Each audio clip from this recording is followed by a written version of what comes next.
Shamsuddin geography study corner চ্যানেলে তোমাদের সবাইকে স্বাগত।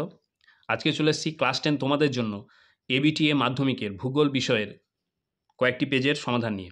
যে পেজগুলো আজকে সমাধান করে দেখাবো, চলো তোমাদের সেগুলো তাহলে আগে দেখিয়ে দিই। দেখতে পাচ্ছ কতগুলো পেজ আমার সমাধান করা হয়ে গেছে, আর বাকি আছে মাত্র 2, 4, 6, 7টা পেজ বাকি আছে। ঠিক আছে, তাহলে আর হয়তো 3 দিনের মধ্যে কিন্তু আমার টেস্ট পেপারের জিওগ্রাফি সব পেজ শেষ হয়ে যাবে। তা আশা করবো যে আমি যেগুলো করে দিয়েছি তোমরা এতক্ষণে সেগুলোকে তৈরি করে নিয়েছো। বাকি যে পেজগুলো আছে সেগুলো আমি করে দেবো এবং সেগুলো তোমরা ভালোভাবে তৈরি করে নেবে। তো আজকে যেটা তোমাদের দেখাবো সেটা হচ্ছে কি 815 পাতা এবং 833 পাতা। তাহলে দেখি 815 পাতায় কী কী প্রশ্ন আছে। প্রথম প্রশ্ন দেখো, আরোহণ ও অবরোহণ প্রক্রিয়ায় সম্মিলিত ফল হলো, উত্তর করবে তোমরা পর্যায়ন। 2 নম্বর প্রশ্ন, সুন্দরবনের একটা নিমজ্জিত দ্বীপ হলো, উত্তর করবে ঘোড়ামারা। আচ্ছা, পরের প্রশ্ন দেখো, সমুদ্রপৃষ্ঠে গড় চাপ কত? তো এখানে তোমরা উত্তর করবে 1013.2। এখানে কিন্তু 5 নেই, কোথাও অপশান নেই, তো এখানে তোমরা লিখে দেবে 5, অর্থাৎ 25 মিলিবার। ঠিক আছে, তাহলে খটাই করবে যে 1013.25 মিলিবার।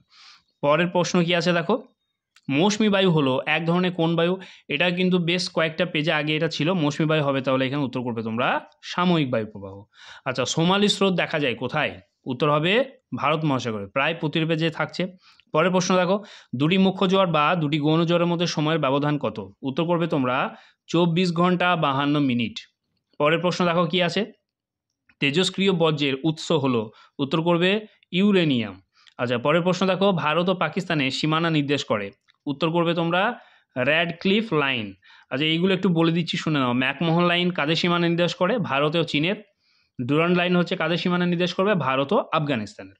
আচ্ছা, পরের প্রশ্ন দেখো, ভারতে অবস্থিত হিমালয়ের সর্বোচ্চ শৃঙ্গের নাম কি? উত্তর করবে তোমরা কাঞ্চনজঙ্ঘা। পরের প্রশ্ন, ভারতে পশ্চিমী ঝঞ্ঝা দেখা যায় কখন? উত্তর লিখবে শীত ঋতুতে। পরের প্রশ্ন, তৃষ্ণার্ত ফসল বলা হয় কোন ফসলকে? উত্তর লিখবে ধান। ঠিক আছে, পরের প্রশ্ন দেখো, দক্ষিণ ভারতে ম্যানচেস্টার বলা হয় কাকে? খুবই সহজ, কোয়েম্বাটোরকে, প্রতিটা পেজেই থাকছে। পরের প্রশ্ন, 2011 সালের আদমশুমারি অনুসারে ভারতের সর্বাধিক জনঘনত্বপূর্ণ রাজ্য কি? এটাও তোমরা জানো, দেখো বিহার। পরের প্রশ্ন, 72m/10 মানচিত্রের সংখ্যাসূচক স্কেল কত? পরের পাতাতে দেখি কি আছে দেখো, হলো কি উত্তর করবে 1:50,000। এবার দেখো শুদ্ধ অশুদ্ধ। তো শুদ্ধ অশুদ্ধ প্রথম প্রশ্ন কি আছে, মরুভূমিতে ব্যাঙের ছাতার মতো ভূমিরূপকে কি বলা হয়? জিউগেন। তো এটা করবে তোমরা অশুদ্ধ, একে কি বলে? গৌর বলে। পরের প্রশ্ন, ওজোন স্তরকে প্রাকৃতিক সৌরপর্দা বলা হয়, তো এটা করবে তোমরা শুদ্ধ। আচ্ছা, পরেরটা কি আছে, হিমপ্রাচীর বরাবর কুয়াশাচ্ছন্ন আবহাওয়া দেখা যায়, এটাও করবে তোমরা শুদ্ধ। আচ্ছা, পরের প্রশ্ন, লিচেট ভৌমজলকে দূষিত করে না, এটা হবে অশুদ্ধ। ভৌমজলকে কিন্তু লিচেট দূষিত করে। পরের প্রশ্ন, ভারতে বৃষ্টির জল সংরক্ষণে অগ্রণী রাজ্য হলো তামিলনাড়ু, এটা করবে শুদ্ধ। পরের প্রশ্ন, মৃত্তিকা সংরক্ষণের প্রধান উপায় হলো বৃক্ষরোপণ, এটা করবে শুদ্ধ। আচ্ছা, উপগ্রহ চিত্রে বিভিন্ন প্রতীকের সাহায্যে ভৌগোলিক বৈশিষ্ট্যগুলিকে বোঝানো যায়, এটা করবে তোমরা অশুদ্ধ। ভৌগোলিক বৈশিষ্ট্যগুলোকে বোঝানো যায় টোপোগ্রাফিক্যাল ম্যাপের সাহায্যে, ঠিক আছে, বা ভূ বৈচিত্র্যসূচক মানচিত্রের সাহায্যে। আচ্ছা, পরেরটা দেখো, শূন্যস্থান পূরণ আছে। প্রথমে প্রশ্ন দেওয়া হচ্ছে দেখো, যে ভারতে বনভূমি গবেষণা কেন্দ্র অবস্থিত কোথায়? উত্তর করবে তোমরা জানো দেহরাদুন, প্রায় প্রতিটা পেজেই থাকছে দেখো। আচ্ছা, আকাশে মেঘাচ্ছন্নতার হিসেব কোন একে প্রকাশ করা হয়? আগেও করেছি, অক্টাস, কয়টা দন্তাস, অক্টাস। বায়ুর আর্দ্রতা মাপা হয় কোন যন্ত্রের সাহায্যে? জানো, হাইগ্রোমিটার।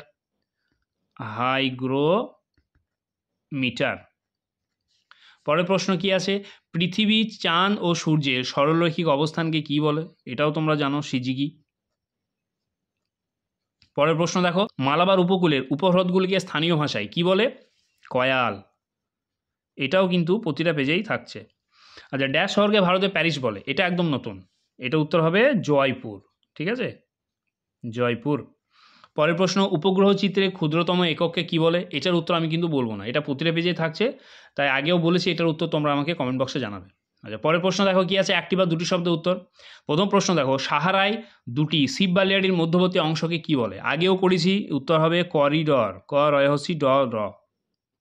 পরের প্রশ্ন, ভূমধ্য সাগরীয় জলবায়ু অঞ্চলে কোন ঋতুতে বৃষ্টিপাত হয়? উত্তর করবে তোমরা শীত ঋতু। পরের প্রশ্ন, হিমপ্রাচীর কোন মহাসাগরে দেখা যায়? ঠিক আছে, উত্তর করবে আটলান্টিক মহাসাগর, মহাসাগর। আচ্ছা, পরের প্রশ্ন, কোন নদীর ওপর ভাকরানাঙ্গাল বাঁধ দেওয়া হয়েছে? উত্তর করবে শতদ্রু।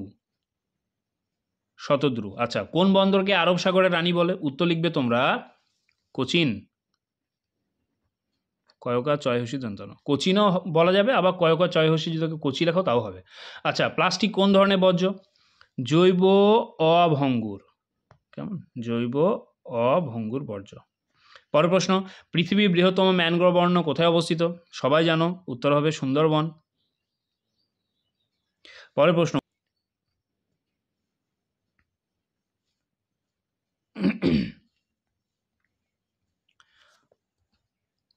দেখো কি আছে, উপগ্রহ চিত্রে বনভূমিকে কি রঙের সাহায্যে দেখানো হয়? এখানে একটা জিনিস মনে রাখো, ভালো করে তোমরা স্ক্রিনে খেয়াল করো, আমি উত্তরটা বলে দিচ্ছি।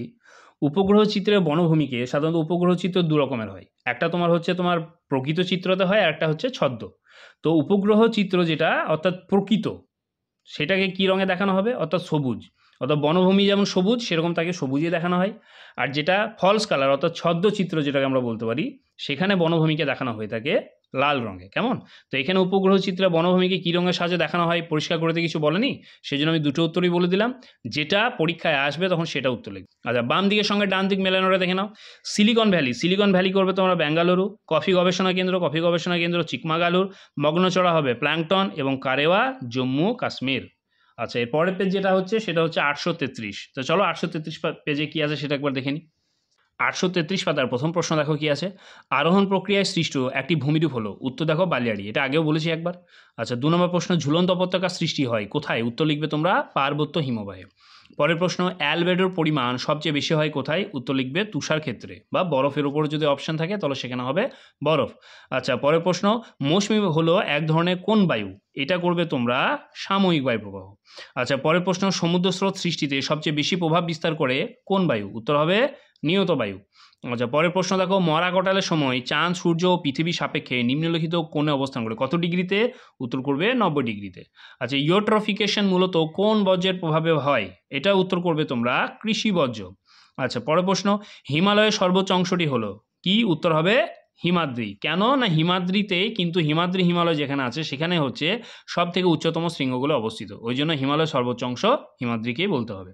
আচ্ছা, পরের প্রশ্ন দেখো কি আছে, ভারতে মৌসুমী বায়ুর প্রত্যাবর্তন ঘটে কখন? উত্তর লিখবে তোমরা শীতকালে। খোয়াই ক্ষয় বা গালি ক্ষয় দেখা যায় যে মৃত্তিকা অঞ্চলে? উত্তর করবে তোমরা ল্যাটেরাইট। পরের প্রশ্ন দেখো, আখ উৎপাদনে প্রথম স্থান অধিকার করেছে কোন রাজ্য? উত্তর করবে উত্তরপ্রদেশ। আচ্ছা, পরের প্রশ্ন, ইলেকট্রনিক শহর নামে পরিচিত কোনটি? উত্তর হবে বেঙ্গালুরু। পরের প্রশ্ন, কলকাতায় মেট্রো রেল চালু হয় কত সালে? 1984 সালে।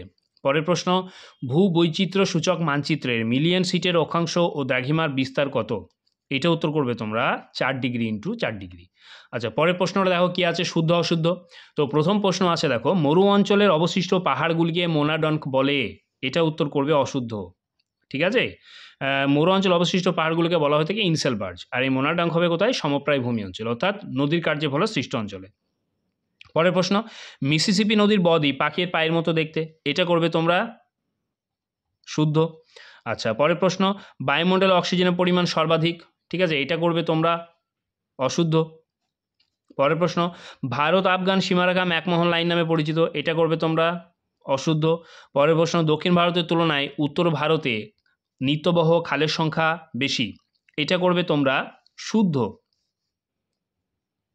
আচ্ছা, পরের প্রশ্ন, মেধা পাটেকর চিপকো আন্দোলনের সাথে জড়িত?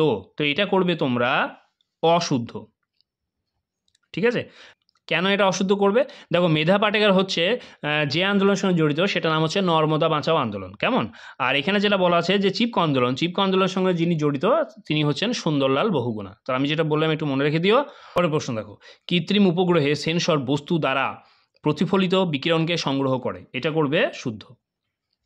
আচ্ছা, এবার বলছে কি, উপযুক্ত শব্দ বসিয়ে শূন্যস্থান পূরণ করো। প্রথম প্রশ্ন দেওয়া আছে কি দেখো, পৃথিবীর বৃহত্তম নদী অববাহিকার নাম?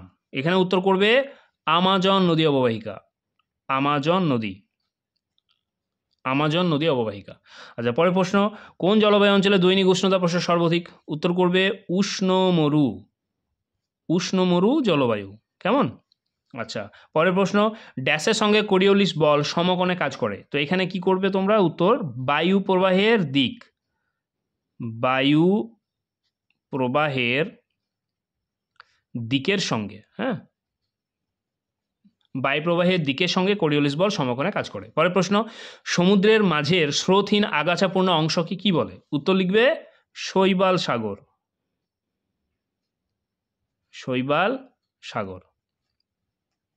আচ্ছা, পরের প্রশ্ন দেখো কি আছে। ল্যান্ডফিলের বর্জ্য পদার্থ ধোয়া জলকে কি বলে? তো এখানে তোমরা উত্তর লিখবে লিচেট। লয়হসি চয়কার ট। পরের প্রশ্ন দেখো, কাশ্মীর উপত্যকা কারেওয়া মাটি ড্যাশ চাষের জন্য বিখ্যাত? এটা আগেও করেছি, জাফরান।